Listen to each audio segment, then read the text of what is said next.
You're listening to Too Much on Her Plate, the podcast for smart, busy women who are tired of running on the hamster wheel and are ready to create freedom from overeating and emotional eating. I'm your host, clinical psychologist, author, and a smart, busy woman too, Dr. Melissa McCreary.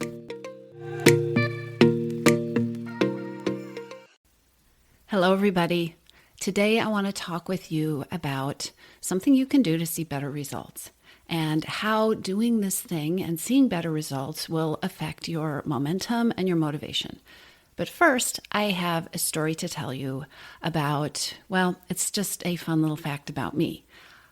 When I go for a run, which is most mornings, in the spring and the summer, I do this thing where I count bunnies. Bunnies, like bunny rabbits. So I go on my run, or sometimes it's a walk, and as I'm out, I have this little project in my head of keeping track of how many bunnies I see. And in the spring and in the summer, there tend to be a lot of rabbits around in the area where I go for my runs. So I'm running and I'm looking for rabbits, and I am counting them as I go along. Here's the thing about counting rabbits. And by the way, my record for one run was 33 rabbits, and that was last summer, and I've been trying really hard to beat it this summer, and I've made it to 31. But you have to remember something if you want to count rabbits. You have to remember that you're counting rabbits. So I can go out for a run, and I will decide I'm going to count rabbits, and today I'm going to see 33 rabbits. And then I forget. I get distracted, or my run starts to feel hard, or I'm thinking about like the podcast episode I want to record in my head, and I forget to look for the rabbits. And here's the thing about rabbits. They're actually very good at camouflaging themselves. They actually blend right into the environment. And if you're not looking for them, you don't see them. So when I forget that I'm counting the bunnies, I will go for a mile or two and I won't see a rabbit until one of those absent-minded rabbits just skitters out across the road in front of me. If you don't look for them, you aren't going to see them. When I look for them, they are literally everywhere. When I have been running and I get distracted and I forget, and then I remember, oh, I forgot I was counting rabbits, and I start looking again, I will almost instantly see a rabbit. And then when I start looking, there's probably one or two other rabbits in the yard with that rabbit that I noticed because I thought, oh yeah, I'm counting the bunnies, right? So what does this have to do with overeating? And what does this have to do with momentum? And what does this have to do with better results? Well, as you know, we see what we're looking for. We see the things, and we tend to see more of the things that we are focusing on. So if you're thinking about getting pregnant, suddenly there are pregnant women everywhere. It seems like you see them around every corner. Or if you are car shopping and there's a certain kind of car that you're interested in, all of a sudden you notice all of them on the road, right? We've all had that experience. We tend to see what it is that we are looking for. And there's more. We live inside our beautiful human body that is designed to protect us. We've evolved to survive, and our brain tries to help us with that by keeping us out of danger. And one of the ways that our brain protects us is to being on the lookout, being alert, being vigilant for bad things that could happen to us, signs of danger.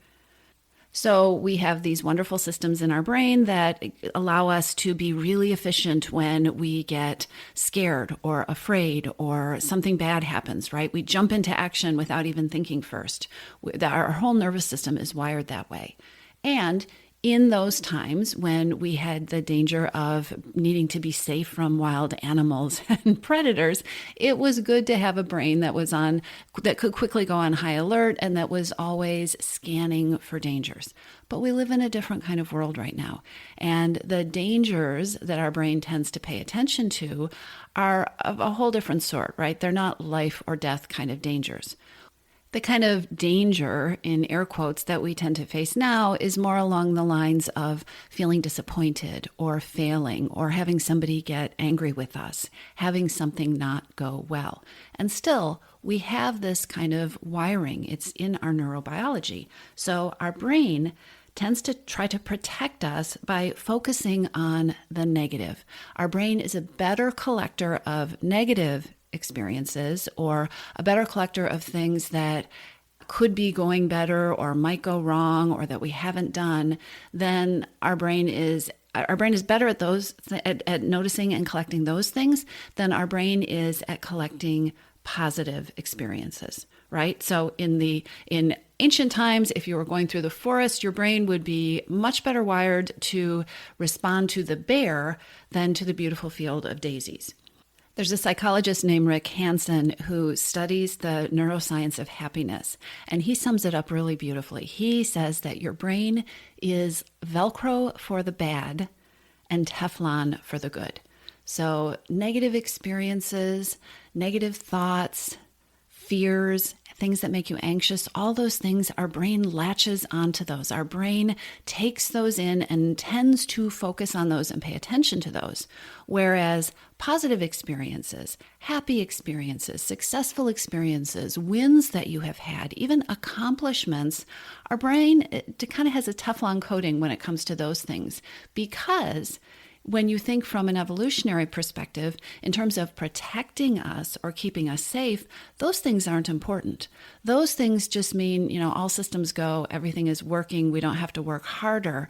So in terms of our wiring, what just comes intuitively to us as human beings, and this is true for all human beings, this is not a signal that there is something different or wrong about you, but innately, we are better at noticing and focusing on negative things than on positive things.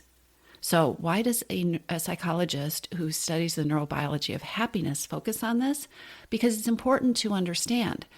What Rick Hansen talks about in his work on happiness and on how people can be happier and be more resilient and be more positive, have a more positive kind of stance toward life, is that it is really important to understand this bias that the human brain has so that you can work with it. Because if you don't, you are going to always be naturally more focused on the negative and what didn't work. And that's not very motivating, and that's not a very successful recipe for happiness and for motivation and momentum.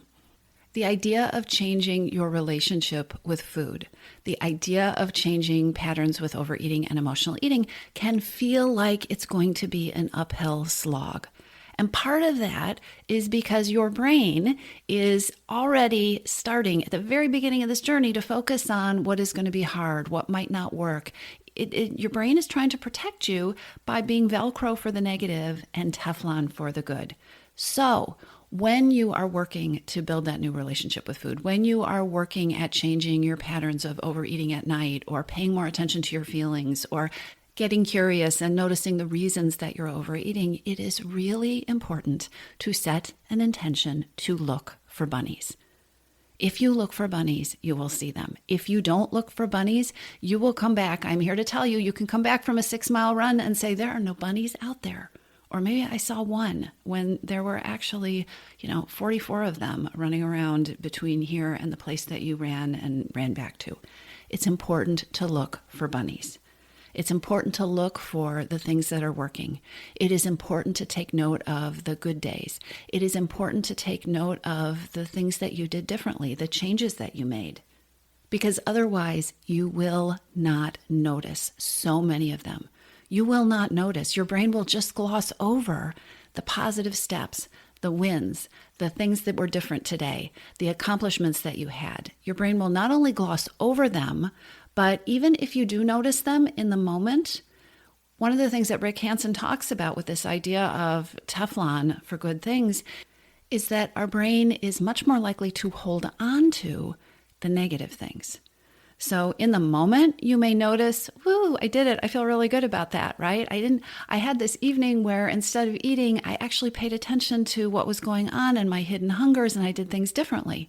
But in terms of storing that and remembering that tomorrow morning, the way we are wired, if we just go with the way we are wired, we are much more likely to remember and focus on the things that didn't go well yesterday than to remember, because Teflon, the things that did go well, the accomplishments, the positive steps.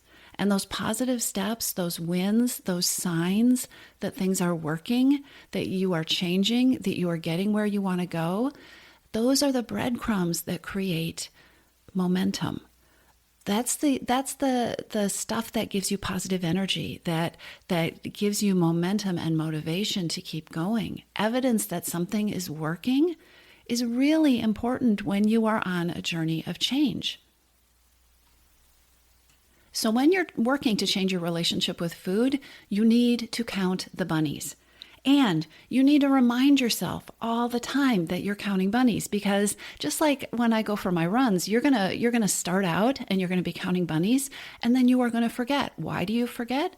Because you get distracted, because life happens, and because your brain is hardwired to be Velcro for the bad and Teflon for the good.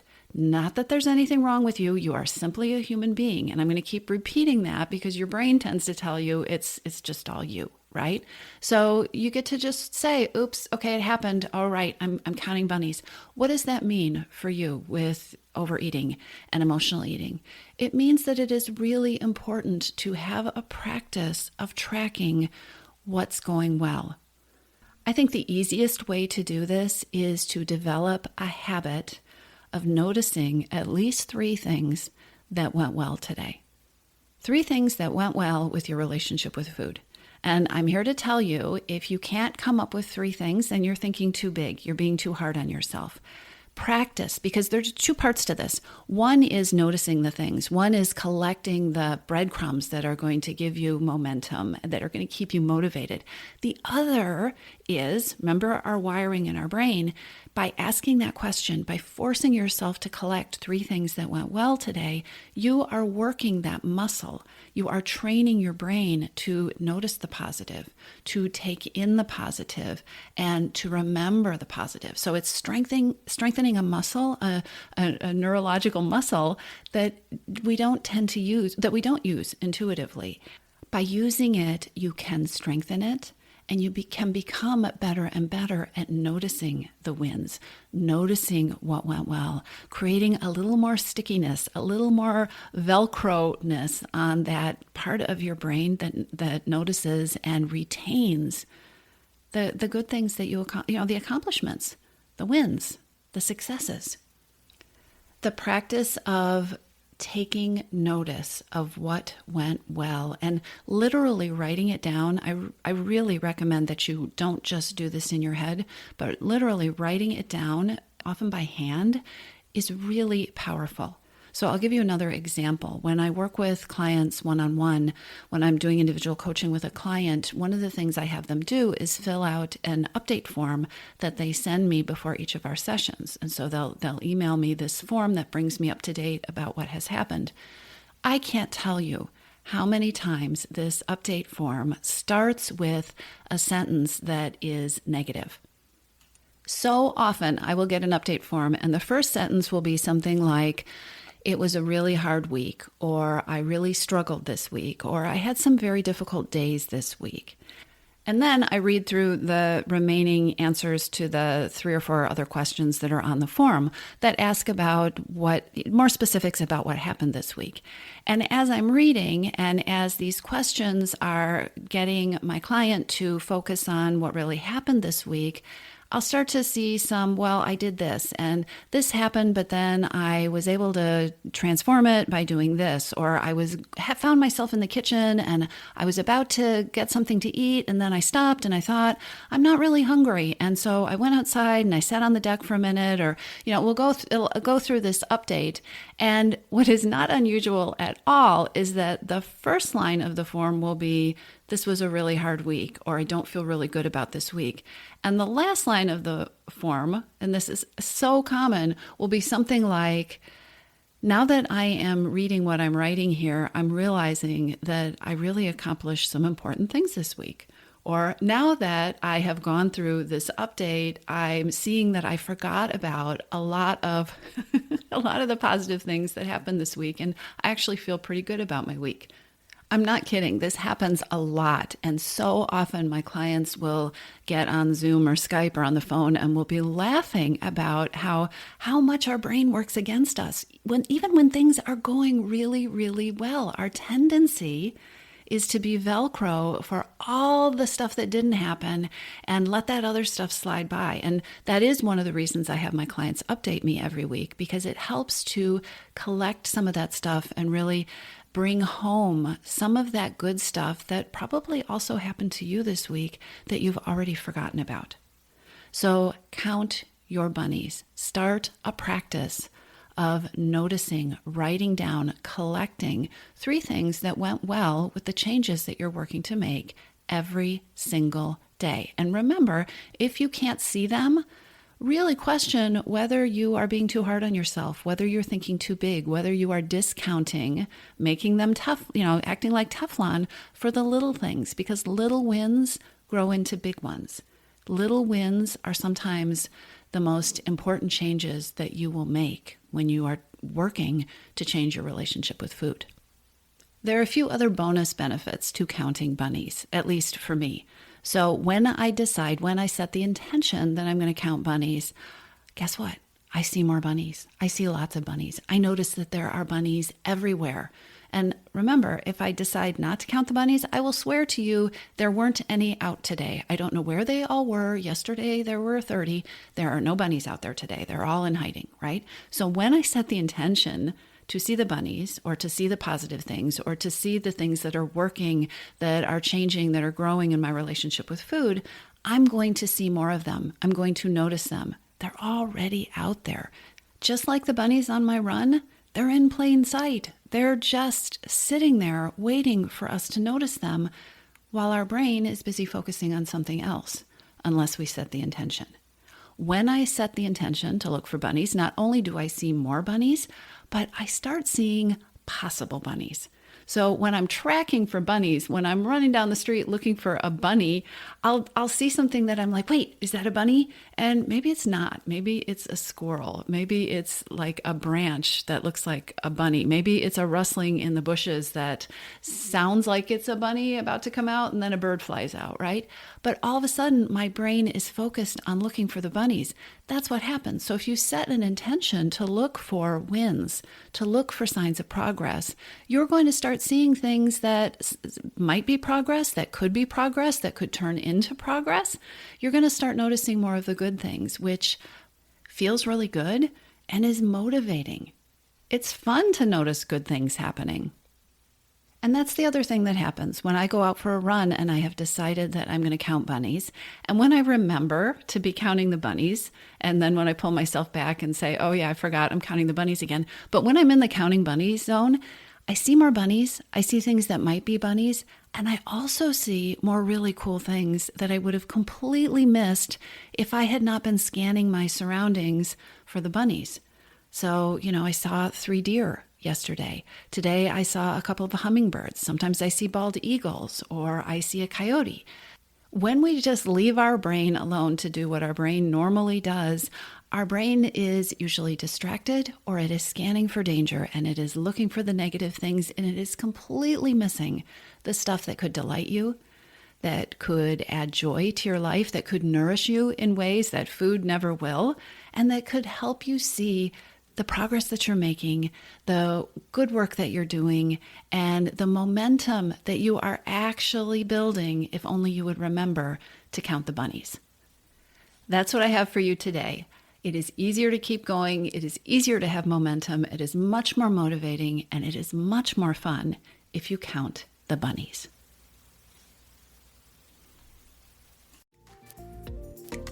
If you're ready to lose your overeating and emotional eating habits, and you are ready to step into a relationship with food that fits you, one that doesn't rely on willpower and deprivation, then now is the time to join your missing piece. Enrollment is open, and this is the perfect time to join me. Go to toomuchonherplate.com/freedom, or just click on the link in the show notes. Your Missing Piece is the program where I show you step-by-step how to create freedom from overeating with a unique combination of psychologist-designed, personalized work with me, coaching, and smart strategy. You'll learn how to reclaim your power, ditch the diets, and create results that are built to last. Check it all out at toomuchonherplate.com/freedom, and I'll see you inside.